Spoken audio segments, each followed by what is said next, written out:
Bismillahirrahmanirrahim. Assalamualaikum warahmatullahi wabarakatuh. Halo teman-teman, perkenalkan nama saya Rani Rusmiati. Saya merupakan mahasiswi IKIP Siliwangi, Fakultas Ilmu Pendidikan Prodi Pendidikan Guru Sekolah Dasar. Di sini saya akan sedikit menjelaskan materi tentang statistika untuk memenuhi salah satu nilai mata kuliah saya pada mata kuliah konsep dasar matematika sekolah dasar dengan dosen pengampu yaitu Ibu Siti Rukoyah MPD.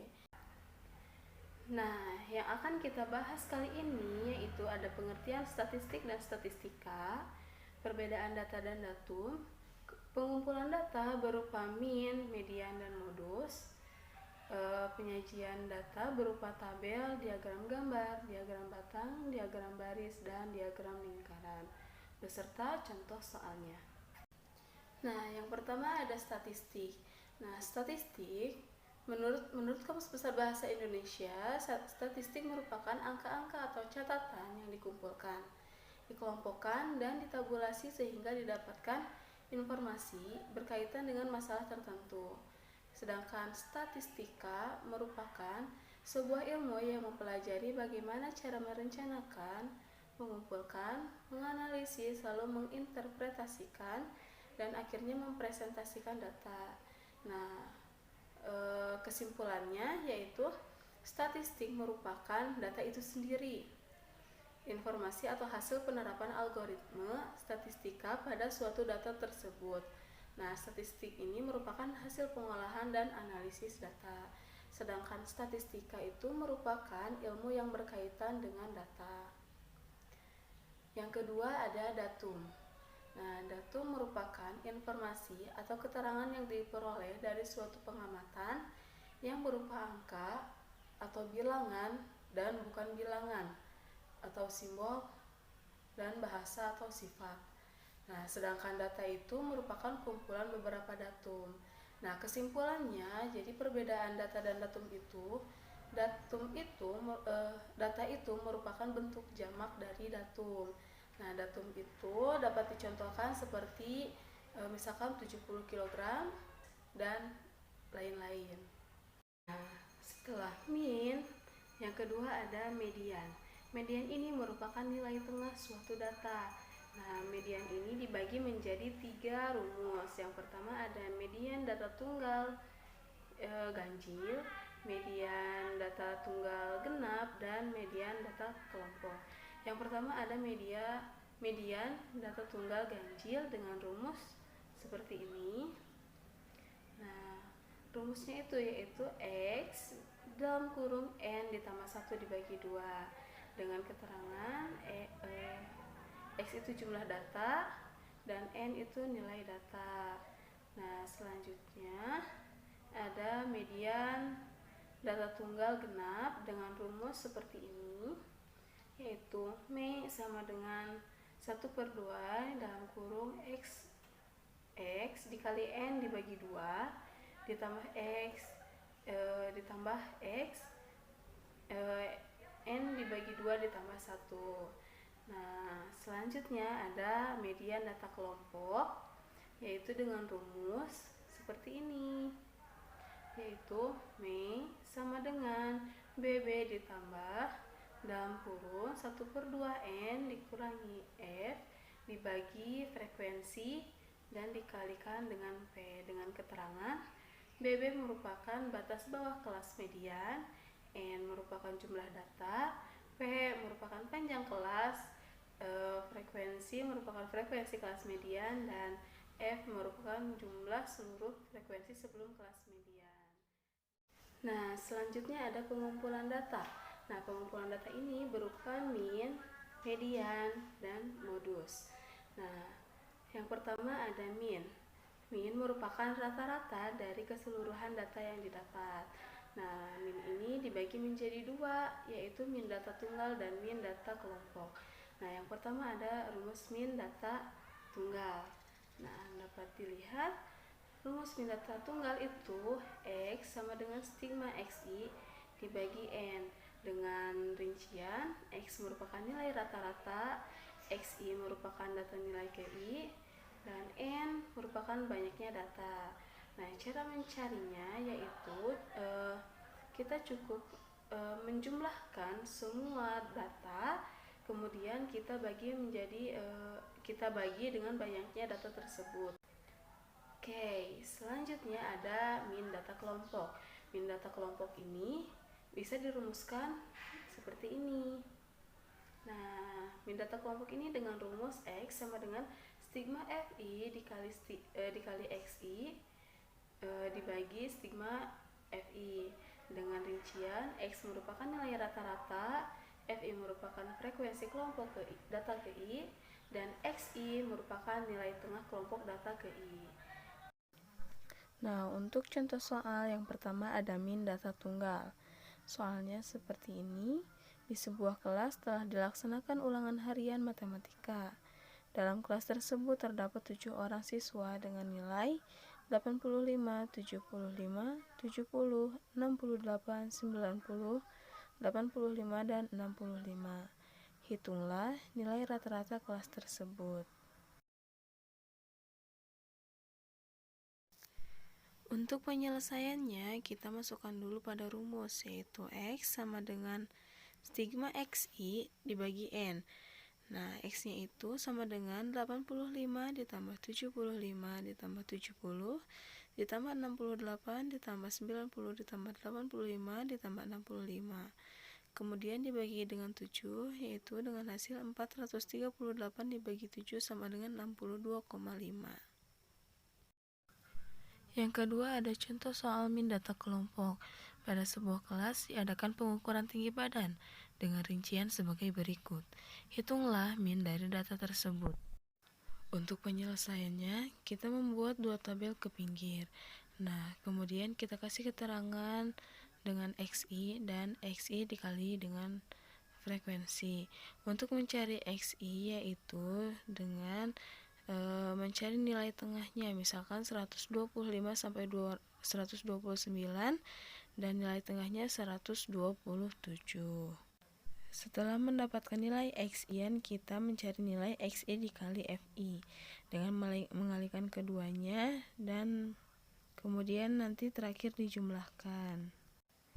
Nah, setelah semuanya terpenuhi, kemudian kita memasukkan pada rumus, yaitu XI kali FI dibagi nilai FI sama dengan 2770 dibagi dengan 20 dan mendapatkan hasil 138,5.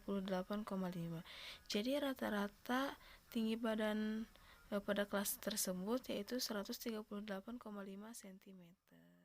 Nah, setelah min, yang kedua ada median. Median ini merupakan nilai tengah suatu data.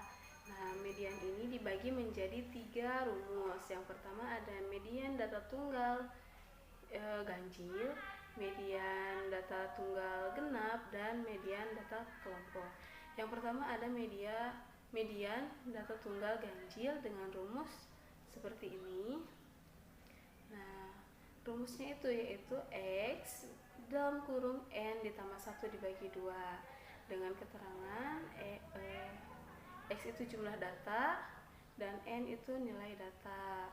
Nah, selanjutnya ada median data tunggal genap dengan rumus seperti ini, yaitu M sama dengan 1/2 dalam kurung X dikali N dibagi 2 ditambah X N dibagi 2 ditambah 1. Nah, selanjutnya ada median data kelompok, yaitu dengan rumus seperti ini, yaitu M sama dengan BB ditambah dalam kurung 1/2 N dikurangi F dibagi frekuensi dan dikalikan dengan P dengan keterangan BB merupakan batas bawah kelas median, N merupakan jumlah data, P merupakan panjang kelas, frekuensi merupakan frekuensi kelas median, dan F merupakan jumlah seluruh frekuensi sebelum kelas median. Contoh soal median data tunggal. Pada sebuah kelas dilaksanakan ulangan harian matematika. Hasil yang mereka dapatkan yaitu 6, 9, 7, 5, 7, 7, 8, 9, 8, 5, 4, 6, dan 7. Carilah median dari nilai tersebut. Nah, untuk penyelesaiannya, pertama, urutkan data tersebut dari yang terkecil ke yang terbesar. Nah, setelah diurutkan, kita hitung frekuensinya. Dan frekuensinya itu ada 13. Nah, setelah itu, kita masukkan ke dalam rumus. Nah, M sama dengan N tambah 1 dibagi 2. 13 ditambah 1 sama dengan 14 dibagi 2 dan hasilnya 7. Jadi, median data tersebut data ke-7 yang hasilnya yaitu 7. Contoh soal median data kelompok. Perhatikan data kelompok tersebut. Carilah mediannya. Penyelesaiannya, pertama kita membuat dulu tabel frekuensi dengan jumlah frekuensinya. Nah, kemudian kita mencari nilai tengah. Nilai tengah ini dengan cara frekuensi dibagi 2 sama dengan 80 dibagi 2, 40. Nah, data ke-40 terletak pada kelas 70 sampai 79. Yang kedua, mencari nilai tepi bawah kelas median dengan cara kelas bawah dikurangi 0,5. Nah, kelas bawahnya itu 70 dikurangi 0,5 sama dengan 69,5. Setelah itu, mencari jumlah nilai sebelum kelas median. Nah, sebelum kelas median itu semuanya dijumlahkan. F sama dengan 3 ditambah 5 ditambah 2 ditambah 13 dengan hasil 23. Setelah mendapatkan apa yang kita butuhkan, kita tinggal memasukkan ke dalam rumus, yaitu M sama dengan TB ditambah N dibagi 2 dikurangi F dibagi frekuensi sama dengan 69,5 ditambah 40 dikurangi 23 dibagi 80 dengan hasil 17 dibagi 80 sama dengan 69,5 ditambah 0,21 sama dengan 69,71. Jadi, hasil median dari data tersebut yaitu 69,71. Nah, untuk yang terakhir dari pengumpulan data itu ada modus. Nah, modus ini merupakan nilai data yang sering muncul.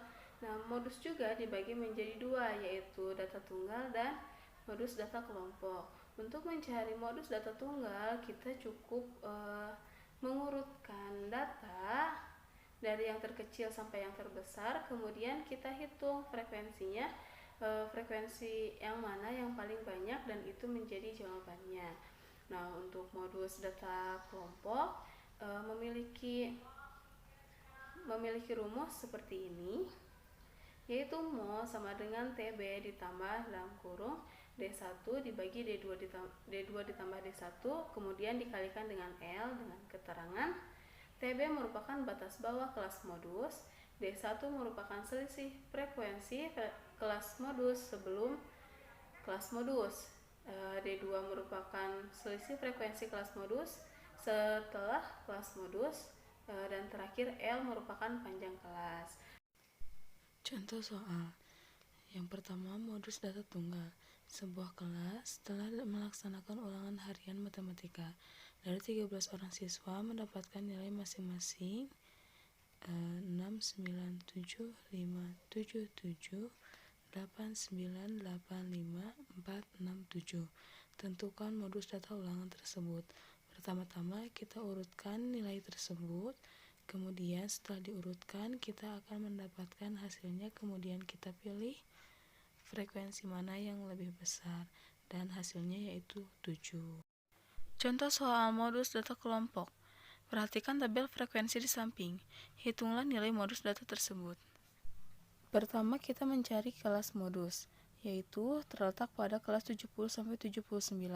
Selanjutnya kita mencari tepi bawah kelas modus, yaitu 70 dikurangi 0,5 sama dengan 69,5. Kemudian kita mencari D1. D1 diperoleh dari selisih antara kelas modus dan kelas sebelum kelas modus, yaitu 25 dikurangi 23 sama dengan 2. Nah, kemudian ada D2 sama dengan 25 dikurangi 12. 12 ini merupakan kelas setelah kelas modus sama dengan 13. Nah, dan yang terakhir yaitu panjang kelas modus sama dengan 10. Setelah mengetahui semua keterangannya, kita masukkan ke dalam rumus, yaitu Mo sama dengan TB ditambah D1 dibagi D1 ditambah D2 dikalikan dengan L. Nah, sama dengan 69,5 ditambah 2 dibagi 2 ditambah 13 dikali 10 sama dengan 69,5 ditambah 2 per 15 dikalikan 10. Setelah itu 69,5 ditambah 4 per 3. Nah, sama dengan 69,5 ditambah 1,3. Dan jika dijumlahkan hasilnya 70,8. Jadi, modus dari data tersebut yaitu 70,8. Nah, untuk materi yang terakhir ada penyajian data. Penyajian data ini terdiri dari 5 cara. Yang pertama ada tabel, diagram batang, diagram garis, diagram lingkaran, dan diagram gambar. Nah, yang pertama ada tabel. Nah, tabel ini merupakan tabel yang terdiri dari baris dan kolom. Nah, bentuk tabel itu seperti ini ya. Nah, kemudian ada diagram batang. Nah, diagram batang ini merupakan grafik yang terdiri dari batang yang berbentuk persegi panjang. Biasanya diagram batang ini memiliki dua sumbu, yaitu sumbu X dan sumbu Y. Nah, diagram batang juga seperti ini ya teman-teman. Nah, selanjutnya ada garis, diagram garis. Nah, diagram garis ini merupakan diagram yang posisi titik-titiknya dihubungkan dengan garis-garis saja. Nah, diagram garis ini memiliki dua sumbu juga, yaitu sumbu X dan sumbu Y. Nah, diagram garis juga seperti ini ya teman-teman. Nah, yang keempat ada diagram lingkaran. Nah, diagram lingkaran ini merupakan diagram yang berbentuk lingkaran yang dibagi-bagi menjadi beberapa irisan. Nah, diagram lingkaran ini biasanya telah berbentuk persentase. Diagram batang ini dapat digambarkan seperti ini. Nah, yang terakhir ada diagram gambar. Nah, diagram gambar ini merupakan diagram yang frekuensinya berbentuk gambar. Nah, gambar ini bisa disesuaikan dengan perintah yang ada pada soal. Misalnya dalam soal itu terdapat data tentang ukuran nomor sepatu. Nah, pada diagram gambar ini bisa digambarkan dengan gambar sepatu sebanyak yang diperintahkan di dalam soal. Perhatikan contoh soal di bawah. Tentukan tabel frekuensi, diagram batang, diagram garis, diagram lingkaran, dan diagram gambar. Nomor 1 ada tabel frekuensi. Cara mengisi tabel frekuensi, kita cukup memasukkan nama dan frekuensinya. Kemudian dijumlahkan.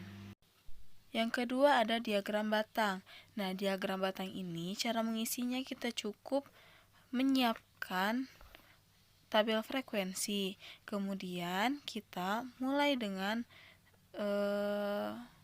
membuat persegi panjang sesuai dengan frekuensi masing-masing nama tersebut. Dibuat sampai semuanya beres.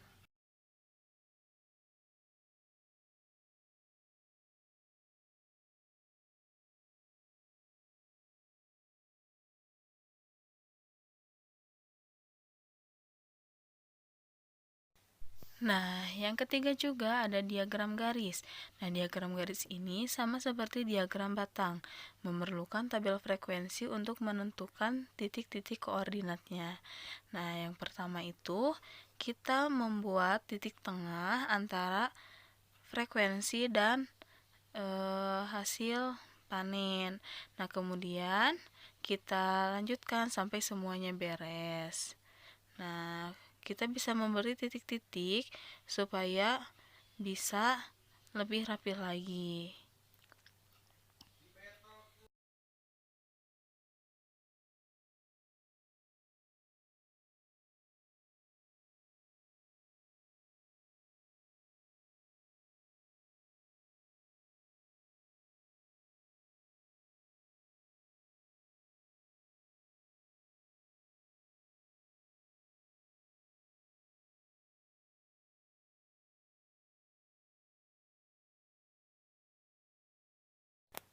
Nah, ketika udah beres semua, kita bisa mulai menggaris dari titik yang satu ke titik yang lainnya.